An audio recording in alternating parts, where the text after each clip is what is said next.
James Blanco remains physically fit at the age of 43.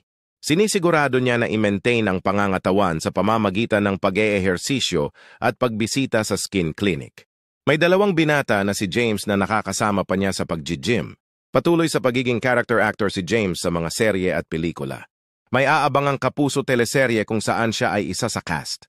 Ito ay ang forever young na bida ang child star na si Ewan Michael.